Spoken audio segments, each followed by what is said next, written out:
How to build a sleeper PC. So first, what is a sleeper PC? It's a PC that looks very old or busted on the outside, but inside there is a very modern, powerful machine.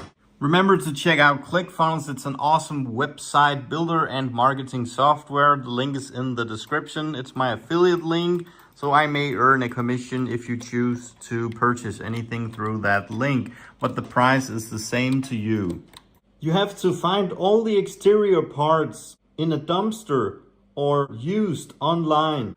This CRT monitor is so big that you have to get it by car, otherwise it will probably get smashed in online delivery. Find an empty old PC case, either with CD and floppy drive